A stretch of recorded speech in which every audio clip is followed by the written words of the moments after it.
Welcome back students. आज हम discuss करने वाले हैं टाइप्स ऑफ रिएक्शंस टॉपिक में से डिस्प्लेसमेंट रिएक्शन। हमने combination reaction, decomposition reactions already discuss कर लिया है, ठीक है। तो देखो डिस्प्लेसमेंट रिएक्शंस को हम क्या बोलते हैं? हम इनको सिंगल रिप्लेसमेंट रिएक्शन भी बोलते हैं, क्योंकि यहाँ पे एक जो एलिमेंट है वो रिप्लेस होता है। तो इसे आप डिफाइन कैसे करोगे? डिस्प्लेसमेंट रिएक्शंस कौन सी रिएक्शन होती है? A chemical reaction in which one element displaces another element in a compound, ठीक है, and results in the formation of a new substance। तो वो रिएक्शंस जिनमें हमारा एक एलिमेंट दूसरे एलिमेंट को क्या करता है? डिस्प्लेस करता है, अपनी पोजीशन से हटा देता है और एक नया कंपाउंड बनता है। आप डिस्प्लेसमेंट रिएक्शंस को कैसे समझ सकते हो? देखो, मान लो आपके पास में एक कंपाउंड है BC, ठीक है। आपने उसको पानी में डिजोल्व किया हुआ है, तो हमने क्या लिखा है? AQ aqueous. ये एक बीकर में अकेला है। जब तक ये अकेला है तब तक कोई प्रॉब्लम नहीं है, ठीक है। हमने इसमें क्या किया? हमने इसमें एक दूसरा एलिमेंट डाला A, ठीक है। हमने उसी बीकर में दूसरा एलिमेंट डाल दिया। अब क्या होगा? अब देखो, यहाँ पे दो चीज़ें आती हैं, ठीक है। दो चीज़ें हो सकती हैं क्या? या तो A जो है वो B से स्ट्रॉन्ग हो, ओके, और या फिर A जो है वो B से वीक हो, ठीक है। मतलब A जो है, A ज़्यादा पावरफुल है, उसमें ज़्यादा ताकत है, ठीक है। एक तो ये हमारा सिचुएशन हो सकता है। या A जो है वो B से वीक है, A में बिल्कुल पावर नहीं है, ठीक है। तो देखो, अगर A हमारा B से ज़्यादा पावरफुल है तो क्या करेगा? A जाएगा और B को धक्का देके उसकी पोजीशन से निकाल देगा, है ना। अगर A B से ज़्यादा पावरफुल है तो A B को उसकी पोजीशन से किक आउट कर देगा और B हमारा क्या हो जाएगा? अकेला हो जाएगा, ठीक है। और A जो है वो B की पोजीशन लेके क्या बना देगा? AC, ठीक है। ये तो क्या सिचुएशन है? जब हमारा A जो है B से ज़्यादा पावरफुल हो, तो A B को यहाँ से किक आउट करके खुद पोजीशन ले लेगा B की, ठीक है। मगर अगर A हमारा B से वीक है या फिर B ज़्यादा स्ट्रॉन्ग है, इसका ये भी मतलब हुआ। तो अगर A वीक है, उस केस में क्या ये B को डिस्प्लेस कर पाएगा? इसे किक आउट कर पाएगा? नहीं कर पाएगा। तो अगर A जो है वीक है तो यहाँ पे कोई भी रिएक्शन नहीं होगा, ठीक है। अगर A वीक है B से तो ये B को धक्का देके इसकी पोजीशन से नहीं हटा पाएगा। तो ये जो रिएक्शंस होती हैं, जो ऐसी रिएक्शंस होती हैं जिनमें हमारा एक एलिमेंट जो है दूसरे एलिमेंट को डिस्प्लेस कर देता है, और हमारे क्या फॉर्म होते हैं? New products. ऐसी रिएक्शंस को हम क्या बोलते हैं?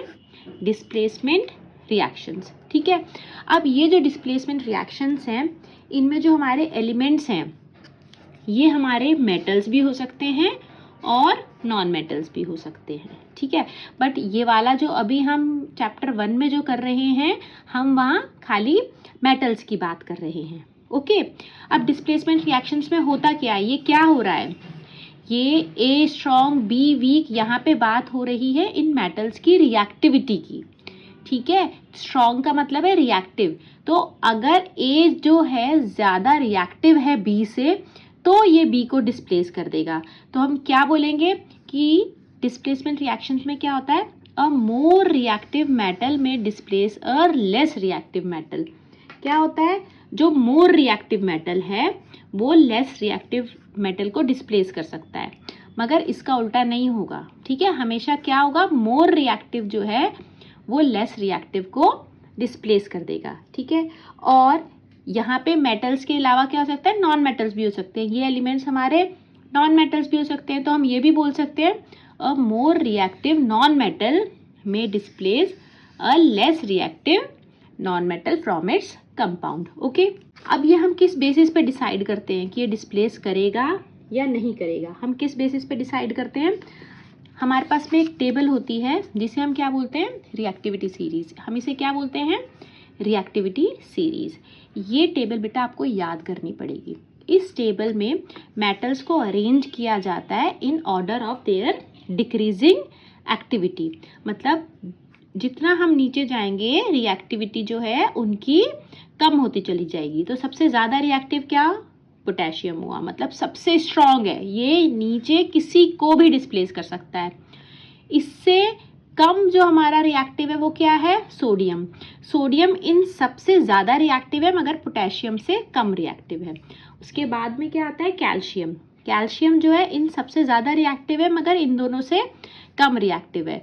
और हमने डिस्प्लेसमेंट रिएक्शंस में क्या पढ़ा, मोर रिएक्टिव मेटल में displace a less reactive metal.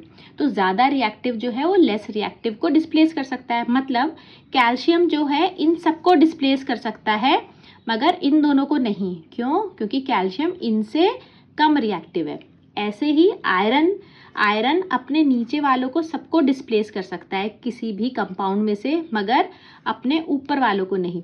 ऐसे ही जिंक है, जिंक जो है अपने नीचे वाले को सबको डिस्प्लेस कर सकता है। मतलब जिंक जो है आयरन को भी डिस्प्लेस कर सकता है, लेड को भी कर सकता है मगर कैल्शियम और मैग्नीशियम को नहीं कर सकता। और एग्जाम्पल्स करते हैं, इससे आपको बिल्कुल क्लियर हो जाएगा।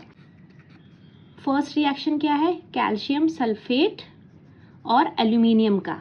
ठीक है, तो यहाँ कौन कौन से दो मेटल्स हैं, कैल्शियम और एल्यूमिनियम।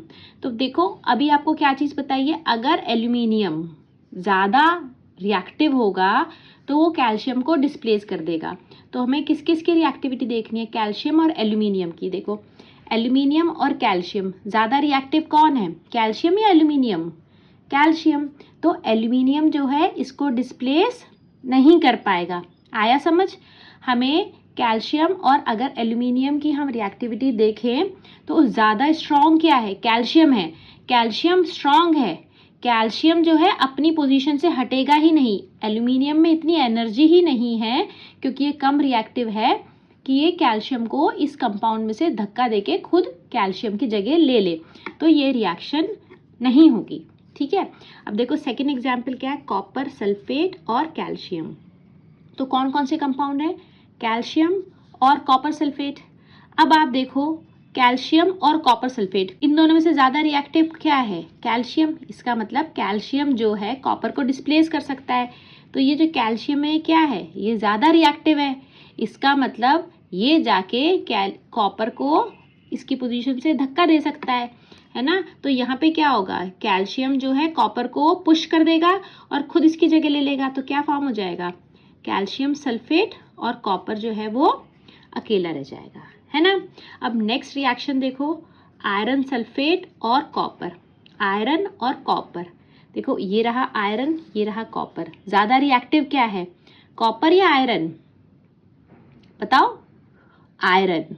तो क्या कॉपर इसको धक्का दे पाएगा, दे पाएगा, कॉपर इसको धक्का दे पाएगा, नहीं दे पाएगा। कॉपर क्योंकि कम रिएक्टिव है आयरन को पुश आउट नहीं कर पाएगा, आयरन अपनी जगह पे डटा रहेगा। क्यों, क्योंकि आयरन क्या है, कॉपर से स्ट्रॉन्ग है।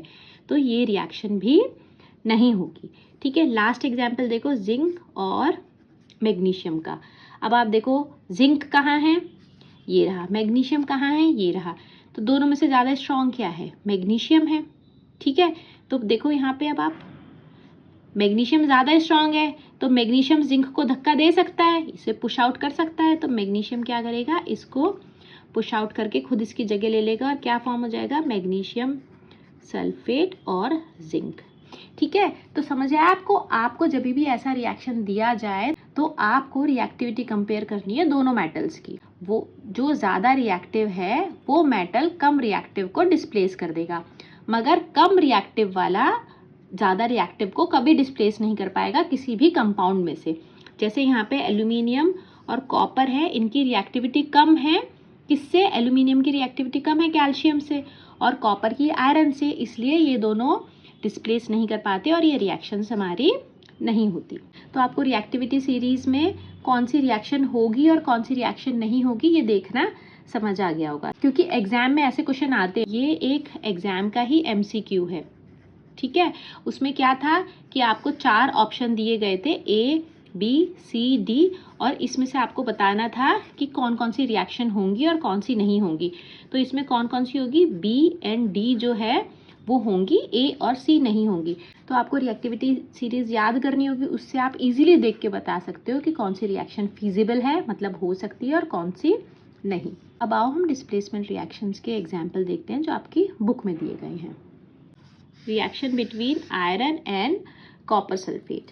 ठीक है, अगर हम कॉपर सल्फेट का एक सोल्यूशन लेते हैं, एक्वस लिखा हुआ है, इसका मतलब क्या है कि हमने कॉपर सल्फेट लिया है और उसको पानी में डिजोल्व कर दिया है। कॉपर सल्फेट बेटा हमारा किस कलर का होता है? ब्लू कलर का होता है। ठीक है, हमने कॉपर सल्फेट लिया और उसको पानी में डिजोल्व कर दिया। उसके बाद में हमने क्या डाला? उसमें एक आयरन नेल डाला। हमने इसके अंदर क्या डाला? एक आयरन नेल डाला। ये देखो, ये है, ये हमारा कॉपर सल्फेट का सोल्यूशन है इसमें। ठीक है, और हमने इसमें क्या डाल दिया? ये आयरन नेल। ठीक है ना, ये थ्रेड से लटका के ये 2 लोहे की कील हैं जो इसमें हमने डाल दी हैं। उसके बाद में क्या है, हमने उसको 20 मिनट्स के लिए छोड़ दिया है। फिर हमारे को ये जो आयरन नेल है ये बाहर निकालनी है। उसके बाद में देखना है कि उसमें क्या हुआ है। 20 मिनट बाद में इसमें क्या होता है? ये आयरन की नेल थी जो डालने से पहले है, और जब निकाला तो देखो इसके ऊपर कुछ ब्राउन ब्राउन क्या हो गया है? डिपॉजिट हो गया है। ये है आपका copper sulphate. Simple copper sulphate का जो सोल्यूशन होता है उसका कलर क्या है? ब्लू। मगर जब हमने 20 मिनट बाद में देखा, तो ये कलर देखो डिसअपियर हो गया, और बहुत लाइट ग्रीनिश कलर है, बहुत लाइट है, इसमें क्लियर नहीं दिख रहा है, मगर क्या है, बहुत लाइट ग्रीन कलर है। ऐसा क्यों हो रहा है? ऐसा क्या हो रहा है कि आयरन नेल जो है उसके ऊपर ऐसा कुछ ब्राउन डिपॉजिट हो गया है? ये क्या डिपॉजिट हुआ है? और यहाँ क्या हो रहा है कि कॉपर सल्फेट का जो ब्लू कलर है ये फेड हो गया है। क्या हो गया है? ये फेड हो गया है। तो देखो बेटा यहाँ पे क्या हो रहा है, ये कॉपर सल्फेट है, ये ब्लू कलर का है। ठीक है, जब हमने इसमें आयरन नेल डाली, हमने इसमें क्या डाली? आयरन नेल डाली। आप देखो यहाँ पे क्या है बेटा, आयरन ऊपर लाई करता है रिएक्टिविटी सीरीज में एज कंपेयर टू कॉपर, है ना। आयरन ऊपर लाई करता है, इसका मतलब आयरन ज़्यादा रिएक्टिव है, आयरन के पास में ज़्यादा पावर है, तो आयरन कॉपर को क्या कर सकता है? डिस्प्लेस कर सकता है। तो ये जो आयरन है ये कॉपर को क्या कर देता है? ये यहाँ से जाके डिस्प्लेस कर देता है, और हमारा जो कॉपर है ये आके प्रेसिपिटेट आउट हो जाता है। ये जो कॉपर है ये प्रेसिपिटेट आउट हो जाता है। जो कॉपर अभी जो प्रेसिपिटेट हो रहा है, ये जो मेटल में चेंज हो रहा है, ये क्या हो जाता है? ब्राउन कलर का। ये हमारी आयरन नेल के ऊपर डिपॉजिट हो जाता है। देखो जो ब्राउन ब्राउन दिख रहा है क्या है? ये कॉपर मेटल है। तो ये क्या है? ब्राउन कलर का जो सॉलिड है ना हमारी नेल के ऊपर डिपॉजिट हो जाता है। ठीक है ना। और ये जो हमारा पहले क्या था? पहले हमारा कंपाउंड था कॉपर सल्फेट, और जब आयरन ने कॉपर को डिस्प्लेस कर दिया तो हमारा कंपाउंड क्या बन गया? Iron sulphate. आयरन सल्फेट जो होता है ग्रीनिश कलर का होता है। ओके, तो यहाँ पे क्या हो रहा है? Blue colour of copper sulphate fades and it changes into light green due to the formation of iron sulphate. Copper sulphate से क्या फॉर्म हो गया? Iron sulphate. तो ये कलर चेंज का रीजन क्या हो गया? It is due to the formation of iron sulphate. और दूसरा क्या है? Iron nail is covered with red brown layer of copper metal. जो आयरन नेल है उसके ऊपर क्या आ जाता है? कॉपर मेटल आ जाता है। ठीक है, तो बेटा आपको यहाँ पे जो कंपाउंड्स हैं इनके नाम याद रखने हैं। ये जो कलर चेंज हो रहा है वो याद रखना है। ये ब्राउन कलर का जो डिपॉजिट हो रहा है कॉपर का, ये याद रखना है, क्योंकि एग्जाम में ना आपसे ये भी पूछा जा सकता है ये कौन सा रिएक्शन है। ये भी पूछा जा सकता है कि ये कलर चेंज क्यों हो रहा है। ये भी पूछा जा सकता है कि ये जो है आपका ब्राउन कलर ये किस चीज़ का सॉलिड है। ये भी पूछा जा सकता है जो ब्राउन सॉलिड है वो क्या है। ठीक है, तो आपको ये सारी चीज़ इसमें याद रखनी है। और मेन चीज़ क्या है? Iron being more reactive than copper. ये आयरन जो है displaces copper from copper sulphate. Next क्या हमारा? Reaction of zinc with copper. ठीक है, reaction of zinc with copper. अभी हमने देखा कॉपर सल्फेट तो हमारा यहाँ पे भी ब्लू होता है। ठीक है, और जिंक सल्फेट जो होता है ये हमारा क्या होता है? कलरलेस। तो यहाँ क्या होता है बेटा? जो हमारा ब्लू कलर का सोल्यूशन है वो कलरलेस हो जाता है। अब पहले हम यहाँ रिएक्टिविटी देखते हैं कि रिएक्शन होगी भी या नहीं होगी। अब आप देखो जिंक और कॉपर है, जिंक ये रहा, कॉपर ये रहा। तो जिंक जो है वो ज़्यादा रिएक्टिव है कॉपर से, जिंक ज़्यादा रिएक्टिव है कॉपर से। तो जिंक क्या करेगा? कॉपर को यहाँ से किक आउट कर देगा, और जो कॉपर सल्फेट है उसमें से कॉपर मेटल हमारा थोड़ा थोड़ा ब्राउन कलर का फॉर्म होता चला जाएगा। जैसे जैसे रिएक्शन होगी कॉपर सल्फेट हमारा किस में चेंज होता चला जाएगा, जिंक सल्फेट में, और जो यहाँ कॉपर था ये कॉपर जो है कॉपर मेटल में चेंज होता चला जाएगा। तो हर जगह आपको क्या देखना है, आपको रिएक्टिविटी देखनी है। देखो यहाँ पे भी क्या है, जिंक जो है वो ज़्यादा रिएक्टिव है कॉपर से, इसलिए जिंक जो है वो कॉपर को डिस्प्लेस कर देता है, ठीक है। और कॉपर मेटल जो है इट इज सेट फ्री, ये क्या है, कॉपर मेटल जो है वो फ्री हो गया।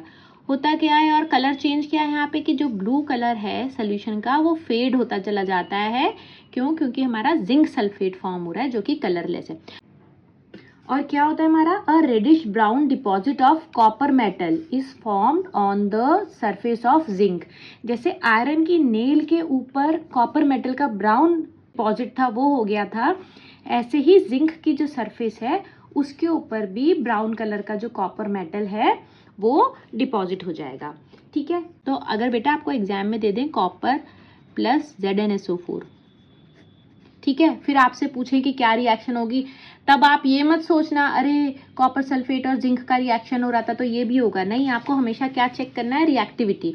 देखो कॉपर और जिंक है, ठीक है, ये रहा कॉपर ये रहा जिंक, ठीक है ना, क्या ज़्यादा रिएक्टिव है, जिंक ज़्यादा रिएक्टिव है। कॉपर और जिंक में से जिंक ज़्यादा रिएक्टिव है, कॉपर तो वीक है, तो कॉपर क्या है जिंक को पुश कर पाएगा यहाँ से, नहीं।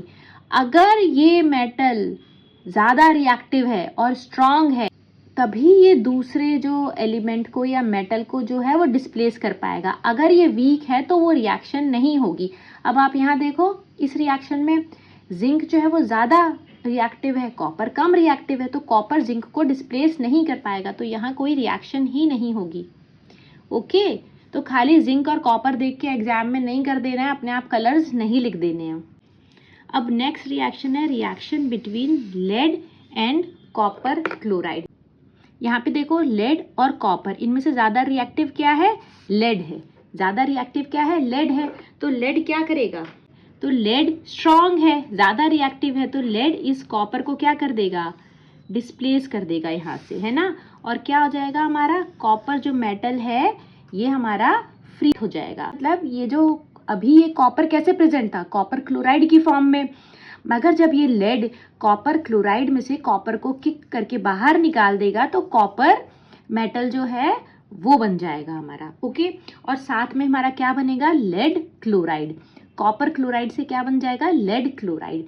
अब देखो साथ साथ में इनका फॉर्मूला भी देख सकते हो, यहाँ पे कॉपर की वैलेंसी 2 है, ठीक है, और क्लोरीन की वैलेंसी 1 होती है, इसलिए इसका फॉर्मूला क्या आया, CuCl2। ऐसे ही लेड की वैलेंसी 2 होती है, क्लोरीन की वैलेंसी 1 होती है, लेड की वैलेंसी कितनी है, 2 है, ठीक है, और क्लोरीन की वैलेंसी 1 है, ये ऐसे क्रॉस हो जाता है ना, यही होता है। तो हमारा फॉर्मूला क्या आया, PbCl2, ओके। हमारा कॉपर क्लोराइड किस में चेंज हो जाता है, लेड क्लोराइड में। जब हम कॉपर क्लोराइड का एक्वा सोल्यूशन लेते हैं, मतलब कॉपर क्लोराइड का सोल्यूशन लेते हैं पानी में और उसमें लेड डालते हैं, तो धीरे धीरे जो लेड है वो कॉपर को कॉपर क्लोराइड में से डिस्प्लेस करता चला जाता है और हमारा कॉपर मेटल फॉर्म होता है और साथ में लेड क्लोराइड फॉर्म होता है। तो lead will displace copper as it is more reactive, lead जो है वो कॉपर को डिस्प्लेस कर लेगा as it is more reactive. अब क्या है, the colour changes from initial blue colour of copper chloride. Initial colour क्या होता है इसका, ये कॉपर क्लोराइड हमारा ब्लू कलर का है, blue colour of copper chloride to white colour of lead chloride. हमारा यहाँ पे क्या होता है, कलर चेंज क्या आएगा, यहाँ पे ब्लू से वाइट कलर का आएगा। और सेम चीज़ है, कॉपर मेटल है, कॉपर मेटल हमारा फॉर्म हो रहा है, the reddish brown colour of copper indicates the occurrence of the displacement reaction. और हमारा साथ साथ में क्या फॉर्म होता है, रेडिश ब्राउन कलर का जो हमारा कॉपर मेटल है वो फॉर्म होता है, ठीक है। वो हमारा या तो लेड के ऊपर डिपॉजिट हो जाएगा या फिर हमारे को बीकर या जिसमें भी हम रिएक्शन कर रहे हैं उसमें हमें दिखाई देगा। तो ये भी हमें क्या पता चल रहा है, जब हमारा कलर ब्लू से धीरे धीरे वाइट चेंज हो रहा है, मतलब फेड हो रहा है, और साथ में हमारा क्या फॉर्म हो रहा है, रेडिश ब्राउन कलर का पाउडर फॉर्म हो रहा है, जो किसका है, कॉपर का है। उससे हमें क्या पता चलता है कि यहाँ पे एक डिस्प्लेसमेंट रिएक्शन हो रही है जिसमें ज़्यादा रिएक्टिव लेड जो है कम रिएक्टिव कॉपर को डिस्प्लेस कर रहा है। ठीक है। This displacement reaction clearly demonstrate the change in colour of the substance. यहाँ पे हमें क्या पता चल रहा है सीधे कि change in colour of the substance आ रहा है। क्यों? Due to the formation of new compound. हो क्या रहा है? कलर चेंज क्यों हो रहा है? क्योंकि हमारा न्यू कंपाउंड फॉर्म हो रहा है। जो पहले क्या था कॉपर क्लोराइड, अब उसकी जगह क्या फॉर्म हो रहा है? Lead chloride. ठीक है। लास्ट एग्जाम्पल क्या है? Reaction between copper and silver nitrate. अब आप देखो, हम पहले सबसे पहले रिएक्टिविटी देखते हैं कॉपर और सिल्वर। ठीक है। ज़्यादा रिएक्टिव क्या है इनमें से? कॉपर ज़्यादा रिएक्टिव है। कॉपर ज़्यादा रिएक्टिव है तो कॉपर क्या करेगा? क्योंकि कॉपर ज़्यादा रिएक्टिव है। देखो इसका रिवर्स पॉसिबल नहीं है। अगर आपको एग्जाम में PbCl2 दे देते हैं, ठीक है, और उसमें कॉपर मेटल डालते हैं और बोलते हैं कि रिएक्शन लिखो, तो आप यहाँ पे कंपेयर करो। देखो लेड और कॉपर, ठीक है, लेड और कॉपर। ये कॉपर जो है लेड को तभी रिप्लेस कर सकता है जब कॉपर की रिएक्टिविटी ज़्यादा हो, मगर कॉपर की रिएक्टिविटी तो क्या है? कम है ना। कॉपर की रिएक्टिविटी कम है। कॉपर लेड को तभी डिस्प्लेस कर सकता है जब कॉपर की रिएक्टिविटी ज़्यादा हो, क्योंकि ज़्यादा रिएक्टिविटी वाला ही एलिमेंट दूसरे को डिस्प्लेस कर सकता है। क्योंकि कॉपर की रिएक्टिविटी कम है तो रिएक्शन नहीं होगी। तो हमेशा आपको पहले रिएक्टिविटी सीरीज लिखनी है, फिर आपको देखना है कि रिएक्टिविटी ज़्यादा है या कम है, उसके बेसिस पे आप रिएक्शन लिखना। ठीक है ना। क्योंकि एग्जाम में डायरेक्ट क्वेश्चन नहीं, थोड़े ट्रिकी क्वेश्चन भी आते हैं ना बेटा। अब यहाँ पे क्या होगा? हमने देखा कॉपर और सिल्वर में से ज़्यादा रिएक्टिव क्या है? कॉपर है। तो कॉपर जो है सिल्वर को क्या कर देगा? बाहर निकाल देगा और हमारा सिल्वर मेटल फॉर्म हो जाएगा एक तो। और क्या फॉर्म होगा साथ में? Copper nitrate. क्या फॉर्म होगा? Copper nitrate. तो देखो यहाँ पे कॉपर की और नाइट्रेट, कॉपर की वैलेंसी क्या है हमारी? 2 है, नाइट्रेट की वैलेंसी 1 है। ये क्रॉस हो गए तो फॉर्मूला क्या आया? CuNO3 whole twice. ठीक है। तो हमारा, और यहाँ सिल्वर नाइट्रेट AgNO3 क्यों था? क्योंकि सिल्वर की वैलेंसी 1 है, नाइट्रेट की वैलेंसी 1 है ना।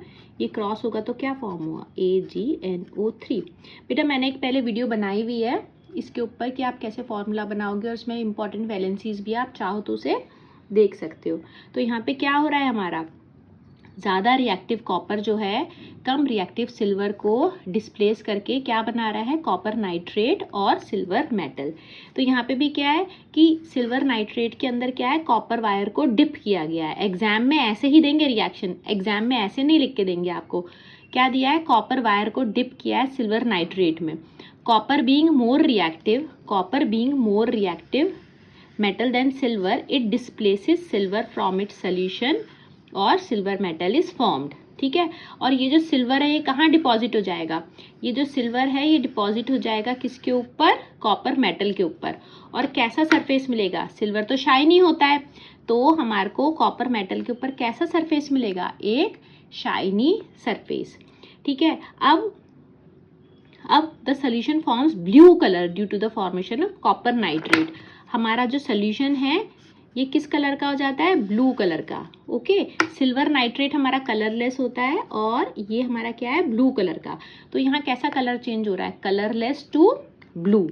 सिल्वर मेटल फॉर्म हो रहा है जो डिपॉजिट हो जाएगा कॉपर वायर के ऊपर, और हमारे वायर को कैसी फिनिशिंग मिलेगी? एक शाइनी फिनिशिंग। ठीक है।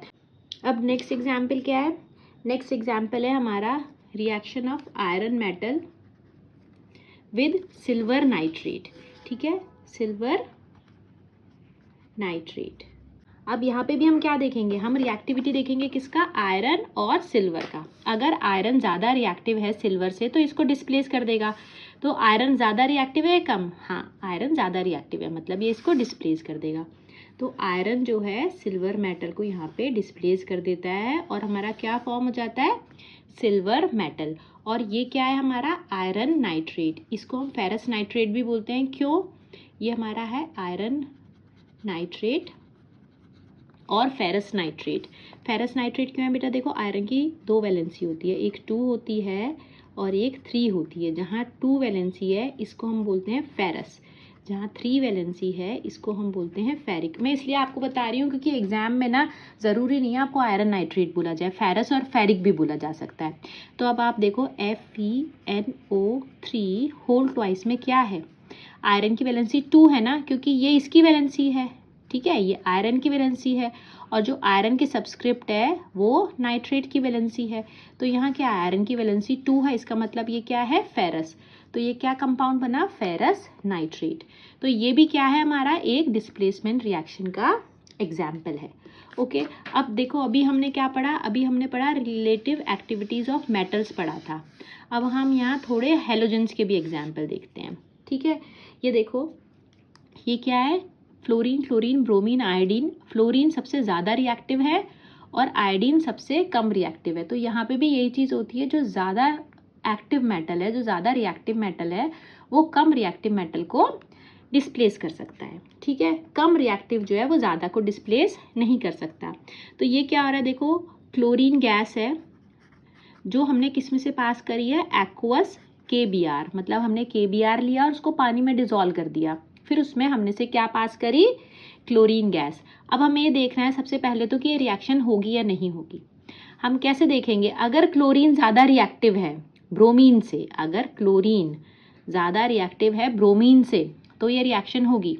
अगर क्लोरीन कम रिएक्टिव है तो ये रिएक्शन नहीं होगी। तो ये देखो, क्लोरीन और ब्रोमीन में से क्या क्लोरीन ज़्यादा रिएक्टिव है, हाँ क्लोरीन ज़्यादा रिएक्टिव है। तो क्या करेगा, क्लोरीन ब्रोमीन को पुश आउट कर देगा और हमारी ब्रोमीन गैस जो है ये फ्री हो जाएगी और हमारा साथ में क्या फॉर्म होगा, KCl।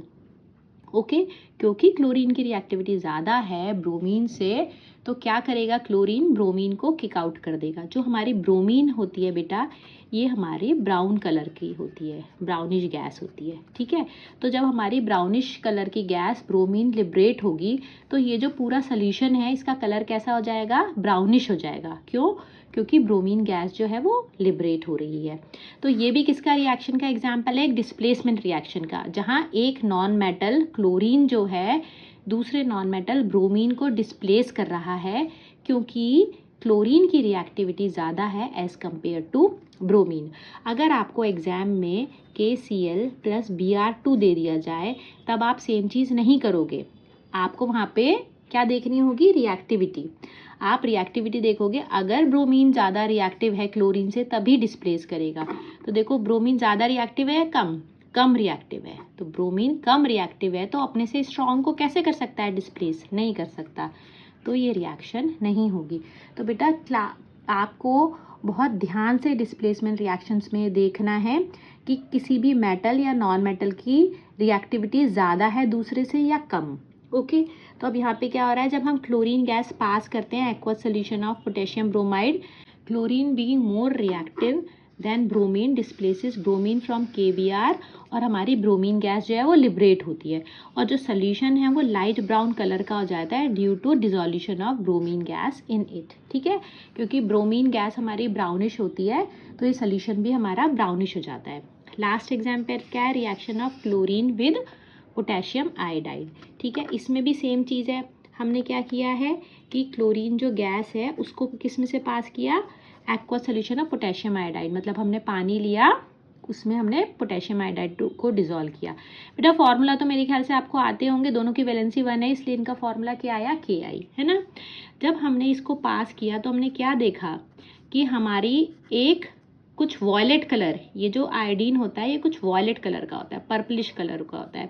तो जब हमने पोटेशियम आयोडाइड में से क्लोरीन गैस पास करी तो हमने कुछ देखा, जो सोल्यूशन है ना कुछ वॉयलेट कलर का हो रहा है। वो वॉयलेट कलर का क्यों होता है, जब हम पोटेशियम आयोडाइड में से क्लोरीन गैस को पास करते हैं तो रिएक्टिविटी देखो, क्लोरीन की रिएक्टिविटी ज़्यादा है आयोडीन से, है ना, ये ज़्यादा रिएक्टिव है। तो ये जो क्लोरीन है ये पोटेशियम आयोडाइड में से आयोडीन को क्या कर देता है, डिस्प्लेस कर देता है और हमारी क्या फॉर्म हो जाती है, आयोडीन गैस, और पोटेशियम आयोडाइड की जगह हमारा क्या फॉर्म हो जाता है, पोटेशियम क्लोराइड। ओके, तो जब हम पोटेशियम आयोडाइड में से क्लोरीन गैस पास करते हैं तो क्लोरीन ज़्यादा रिएक्टिव होने के कारण आयोडीन को डिस्प्लेस कर देता है और हमारी क्या फॉर्म होती है, आयोडीन गैस।